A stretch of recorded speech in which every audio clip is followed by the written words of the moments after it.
Under the scorching Arizona sun, a frail 10-year-old girl sells orange juice to pay for her chemo until Clint Eastwood walks by, stops, and does something that shocks everyone watching.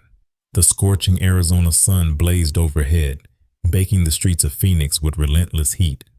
It was mid-July, and the city was enduring one of its worst heat waves in recent years, with temperatures soaring well past 110 degrees. The sidewalks shimmered under the intense sun, and the few people who dared to venture outside sought refuge in the shadows of buildings or beneath the awnings of convenience stores. Most children stayed indoors, cooling off with ice cream and cartoons, but 10-year-old Lily Monroe had no such luxury. Lily sat outside her family's tiny, sun-worn apartment complex, perched on a wobbly wooden stool next to a makeshift orange juice stand. Her delicate frame, weakened by months of chemotherapy, was wrapped in a loose t-shirt, the sleeves hanging off her thin shoulders. A floppy yellow sun hat, slightly too big for her head, shaded her pale face, though it did little to combat the oppressive heat. She wiped her brow, taking a deep breath before adjusting the colorful sign she had carefully drawn the night before. Orange juice, for hope, help me fight cancer. For most kids, summer meant freedom, vacations, and long afternoons at the pool. But for Lily, it meant another round of grueling treatments, nausea, and exhaustion. Diagnosed with leukemia nearly a year ago, she had spent countless days inside sterile hospital rooms, enduring the sharp sting of needles and the suffocating beeping of machines. Her once lively curls had thinned to mere wisps, and her boundless energy had been replaced by persistent fatigue. Despite the suffering, she never complained, never let her spirit break, because she had something more important to fight for: her father. Her dad, Daniel Monroe, was all she had left. A single father in his early 40s, he worked 2 jobs, barely scraping by to cover rent, groceries, and what little he could contribute toward the towering medical bills. His once strong frame had become gaunt, his hands calloused from long hours at a construction site during the day and overnight shifts at a local diner. He never let Lily see his exhaustion, though she could hear it in the heaviness of his footsteps when he came home late at night. She knew the bills were piling up. She had overheard hushed conversations with doctors and had seen the unopened envelopes stacked on the kitchen counter, their red past due stamps glaring back like warnings of an impending storm. One evening, after another brutal chemotherapy session, Lily had an idea. If her dad could work so hard to keep her alive, maybe she could do something too.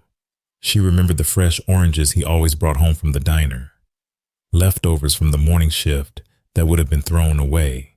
What if she sold orange juice? People bought lemonade in the summer, so why not orange juice? Her father had laughed at first, brushing her idea off as the whim of a child, but when he saw the determination in her eyes, he couldn't say no. That night, despite his exhaustion, Daniel helped her squeeze dozens of oranges by hand, filling a large cooler with the sweet, tangy juice. He found an old wooden table, sanded it down, and set it up in front of their apartment complex, adding a flimsy umbrella to provide a little shade. Lily, despite her weakness, had stayed up past bedtime, carefully decorating her sign with bright orange letters and little drawings of sunbursts. It wasn't much, but it was hers. That morning, as the heat intensified, Lily took her place behind the stand, her heart pounding with nervous excitement. She had imagined people lining up, dropping dollar bills into her donation jar and telling her she was brave, but as the hours passed, reality set in. Cars zipped by, barely slowing. A few pedestrians glanced her way but kept walking. The first 30 minutes dragged into an hour, then 2, with only one sale. Mrs. Callahan, their elderly neighbor, who had given Lily a warm smile and a $5 bill. Still, she refused to give up. She poured herself a small cup of juice, sipping it slowly as she waited, hoped, and prayed. Little did she know, her fight was about to take a turn she never could have imagined. Someone was about to walk into her life, someone whose presence alone could change everything.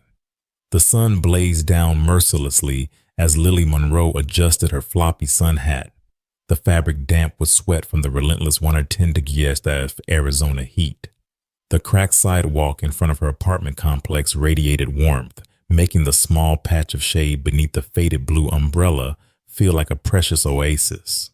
In front of her stood her makeshift orange juice stand, a wobbly wooden table covered with a checkered cloth, a large plastic cooler filled with freshly squeezed orange juice, and a handwritten sign that read, "Orange juice for hope. Help me fight cancer." It wasn't much, but to Lily, it was a beacon of determination, a small act of defiance against the crushing weight of her illness. She had spent the previous night helping her father, Daniel, squeeze dozens of ripe oranges, the kitchen counter sticky with pulp and juice. Though her arms ached from the effort, she had refused to stop, insisting that every drop mattered. She had carefully stacked plastic cups beside the cooler, her small fingers trembling from the lingering weakness of her latest chemotherapy session. The donation jar, an old mason jar with a slit in the lid, sat prominently at the edge of the table, waiting to be filled with bills and coins, a silent plea for help. For the first half hour, nothing happened. Cars sped past, their drivers barely sparing her a glance. A group of teenagers on bikes rode by, their laughter echoing down the street, but none of them stopped. The only movement came from the occasional swirl of dust lifted by the wind and the rhythmic ticking of a neighbor's sprinkler. Doubt began creeping in, whispering that maybe no one cared, that maybe she was foolish for thinking a few cups of juice could make a difference. But just as her spirit started to sink, she heard the soft shuffle of footsteps approaching. An elderly woman, Mrs. Callahan, who lived 2 apartments down, stood in front of the stand, her silver hair neatly pinned and her floral dress swaying in the breeze. "Well now," she said warmly, peering at Lily over her thick glasses. "How much for a cup, sweetheart?" Lily straightened up, pushing aside her exhaustion. "It's $1, she said with a bright smile, "but you can donate whatever you want." Mrs. Callahan chuckled, fishing into her purse before pulling out a $5 bill. "Keep the change, dear," she said, patting Lily's frail hand before taking a sip of the juice. "This is the best orange juice I've ever had." Her eyes flickered to the sign and her smile softened. "You're a brave little girl, Lily. I'll tell my friends to stop by." That small interaction sparked something magical. Within the hour, a few more neighbors arrived, drawn in by curiosity and word of mouth. A young mother, Sarah, pushing a stroller, stopped to buy a cup. She kneeled beside Lily and whispered, "My little girl was in the NICU when she was born. I know how hard medical bills can be. Here's a little extra," slipping a $20 bill into the jar. Lily's spirits soared as the donation jar began to fill with crumpled bills and spare change. The local mailman, Mr. Jenkins, arrived on his route, tipping his hat as he pulled a $10 bill from his pocket. "You're working harder than half the folks I know," he said with a grin before taking a sip. "Keep it up, kiddo."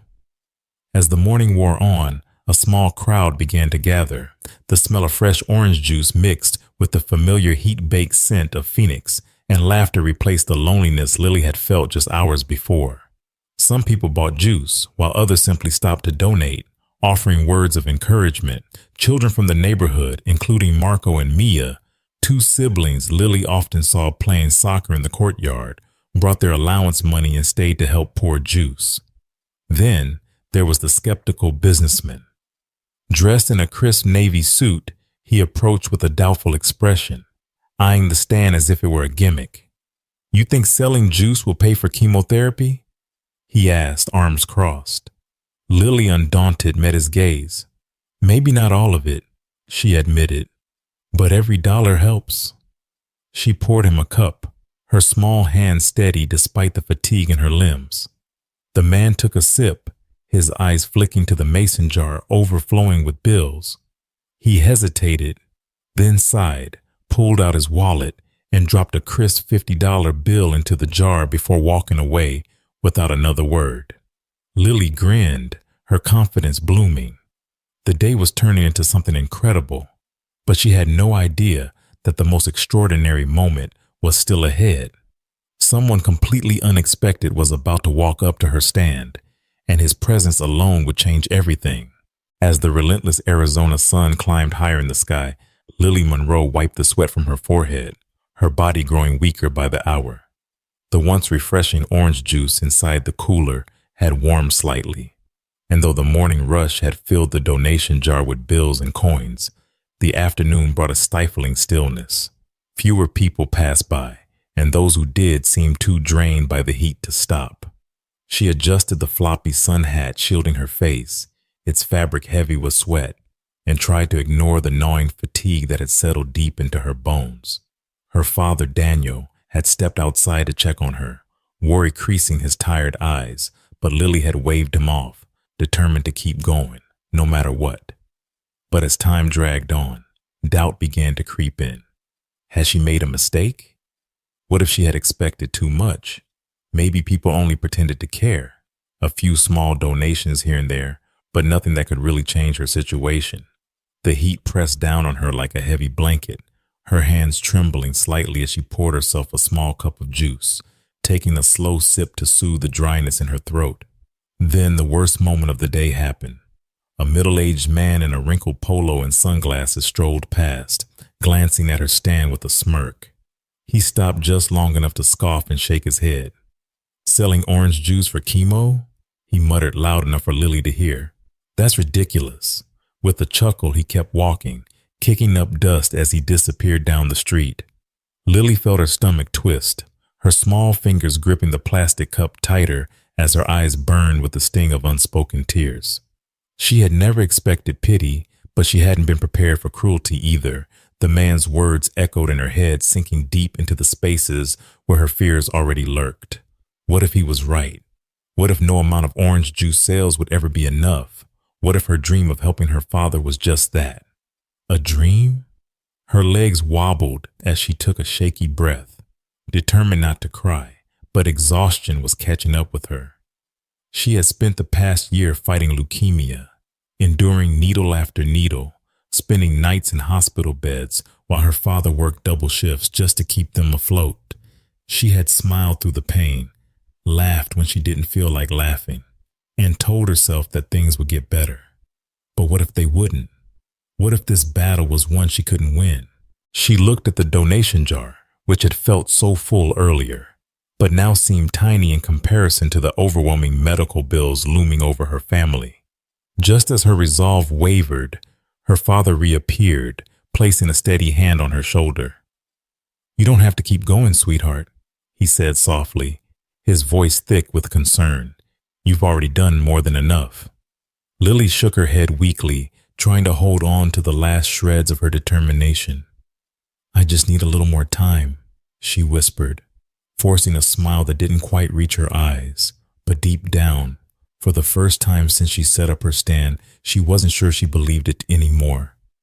Then, just as she was about to pack up for the day, a shadow fell across the table, blocking the sun.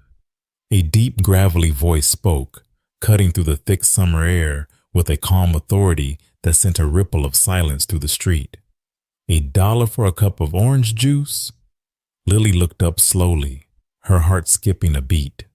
Clint Eastwood stood before her, his weathered leather jacket draped over his broad shoulders, his piercing gaze locked onto hers. Everything was about to change. The scorching phoenix sun was beginning its slow descent, casting long golden shadows across the cracked pavement when a tall figure emerged from down the street.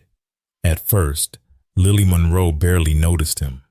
Her vision was blurred by exhaustion, her limbs aching from hours of standing in the oppressive 110-degree heat. She had just endured the harshest moment of her day, shaken by the cruel words of a passerby, and was on the brink of packing up her fading orange juice stand. But as the footsteps drew closer, a deep, gravelly voice broke through the haze of her doubt, carrying the weight of quiet authority. $1 for a cup of orange juice? Lily's small hands froze mid-motion as she slowly lifted her gaze, her heart pounding in her chest. The man standing before her was taller than she had imagined, broad-shouldered yet relaxed in his stance, his face partially shadowed beneath the brim of a worn cowboy hat. He wore a weathered leather jacket, unzipped just enough to reveal the faded gray shirt beneath, and his piercing blue eyes settled on hers with an intensity that sent a shiver down her spine. Not of fear, but of something else. Recognition. A hush fell over the bystanders still lingering nearby, a few murmuring in hushed excitement as they nudged one another. Someone gasped and a whisper rippled through the air. "That's Clint Eastwood." Lily blinked, confused by the sudden change in energy around her, but she didn't have the strength to process it. To her, he was just another customer, though there was something different about him, something calm, something steady, something that made the world around them feel a little less heavy. She forced a small, tired smile, trying to push past the fatigue that clung to her like a second skin. "Yes, sir," she said, her voice barely above a whisper. $1 a cup. Clint nodded slowly, his weathered hands reaching into the inside pocket of his jacket, but instead of a single crumpled bill, he pulled out a worn checkbook, flipping it open with deliberate ease. His expression remained unreadable, but there was a softness in his eyes that hadn't been there a moment before. As he clicked his golden pen, he spoke again, his tone as steady as the ground beneath them. "I think your stand deserves a little more than that." Lily's breath caught as she watched him scribble something onto the check, her fingers tightening around the plastic cup she was holding. The small crowd had gone completely silent, eyes darting between the legendary actor and the frail little girl who had been fighting so hard for something bigger than herself. Then, with a quiet tear of paper, Clint handed her the check, his rough, callous fingers brushing against her small, trembling hands. Lily swallowed hard, staring down at the bold number scrawled in ink. $75,000. Her eyes widened, her breath hitching in her throat. For the first time in her life, she was speechless. Behind her, her father, Daniel Monroe, rushed forward, his face frozen in shock. He snatched the check from her small hands, his voice cracking as he tried to form words. "Sir, I don't know what to say." Clint gave a small, knowing smile, his gaze unwavering. "You don't have to say anything," he said, tucking his pen back into his pocket. "This little lady already said it all." Lily finally found her voice, a single tear slipping down her sunburnt cheek. "Mister, are you famous?" Clint chuckled, crouching slightly to meet her wide, awe-filled eyes. "A little bit," he admitted with a playful glint, "but not as famous as you're going to be." The crowd erupted into thunderous applause, cheers filling the air as Lily's world shifted in an instant. This wasn't just about a check, and it wasn't just about money. It was about hope, about someone believing in her fight, in her strength, in her relentless determination. And as Clint Eastwood turned to leave, his boots crunching softly against the gravel, he tipped his hat one last time and left Lily with words she would never forget. "Keep fighting, kid. The world needs more people like you." And with that, the moment that changed everything was sealed forever. The moment Clint Eastwood disappeared down the street, a stunned silence lingered over the small crowd before reality sank in. And then, like a wave crashing against the shore, the street erupted into applause. People clapped, some cheering, others wiping tears from their eyes, their faces alight with a sense of awe and inspiration. Lily Monroe, still gripping the $75,000 check with trembling hands, felt her chest tighten, not with fear, but with overwhelming gratitude. She turned to her father, Daniel, who was staring at the check as if he couldn't believe it was real. His weathered hands clenched the slip of paper like a lifeline, his breath shallow, his lips parted in stunned silence. When he finally looked at her, his eyes were glassy with tears, the first she had seen him shed in a long, long time. "We did it, sweetheart," he whispered, his voice cracking. And for the first time since Lily had been diagnosed with leukemia, the weight of their struggles felt just a little lighter. But the miracle of the day wasn't over. Word spread faster than wildfire.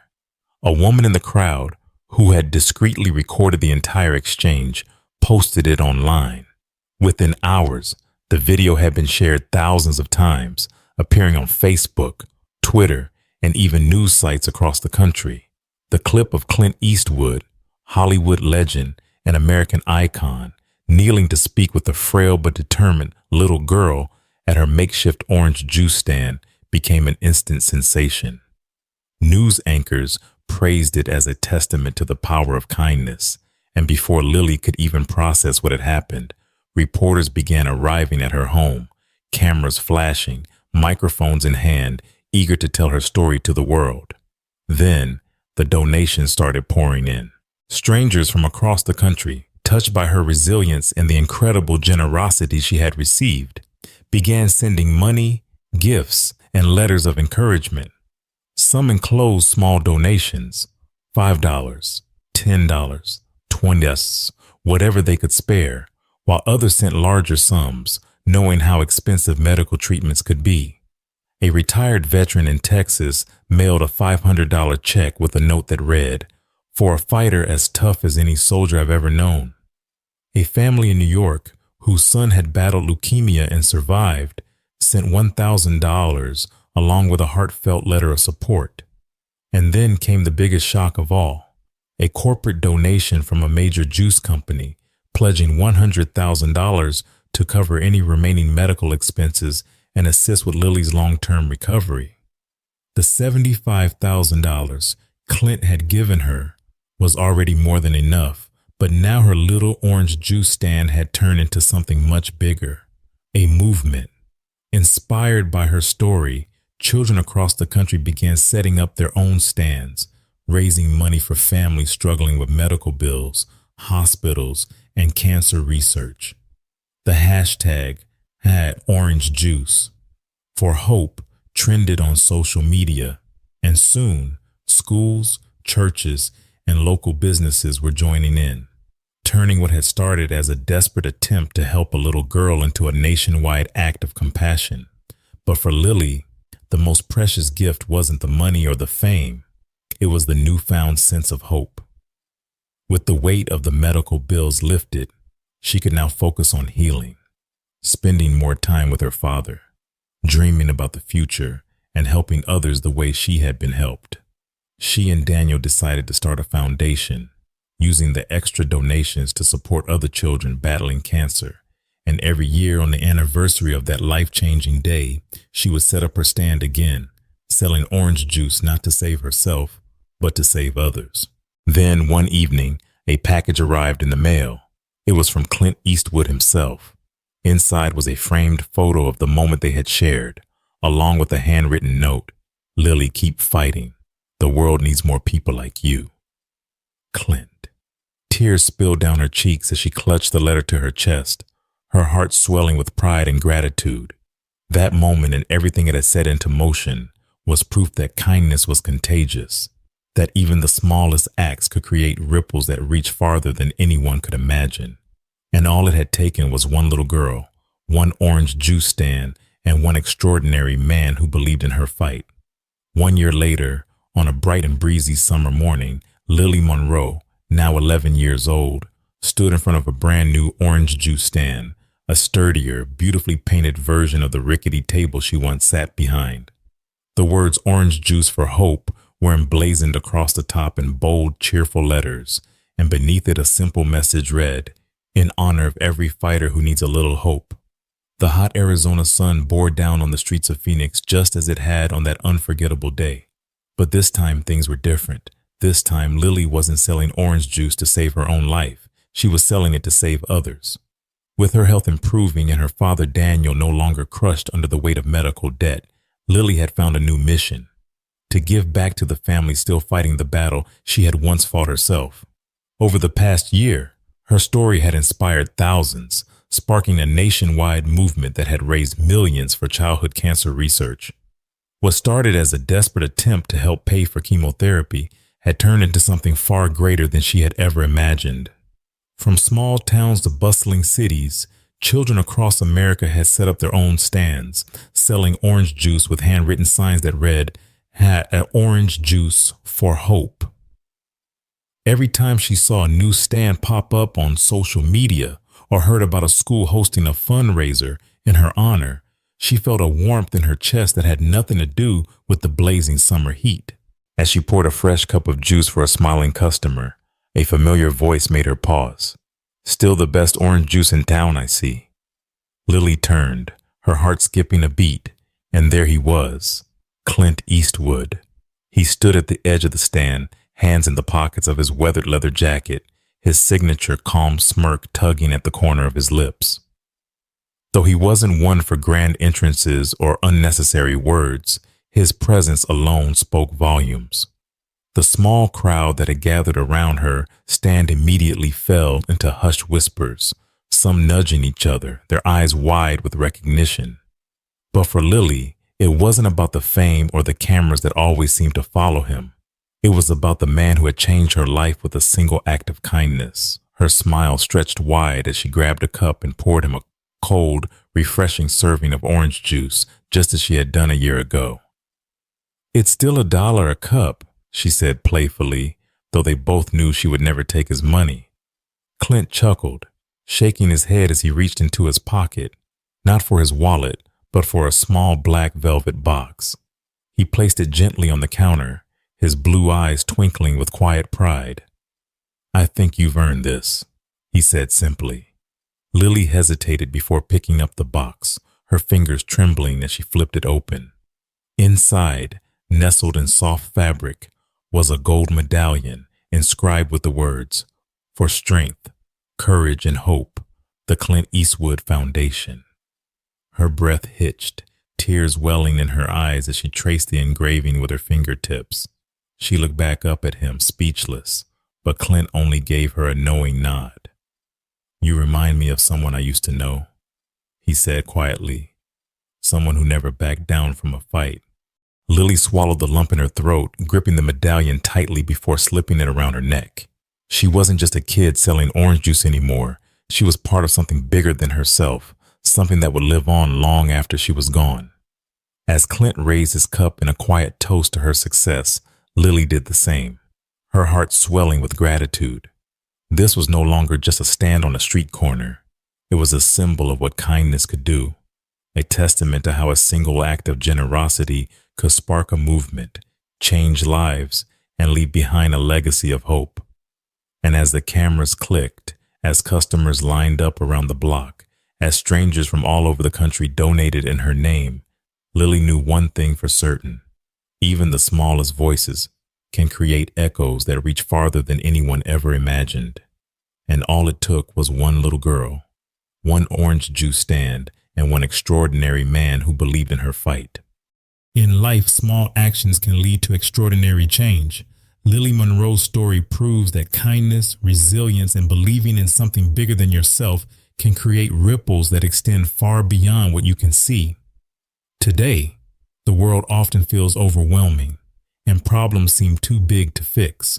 But just like a little girl with an orange juice stand, you don't have to change everything at once.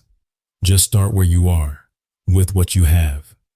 Whether it's offering a helping hand, standing up for someone in need, or simply spreading positivity, your actions matter.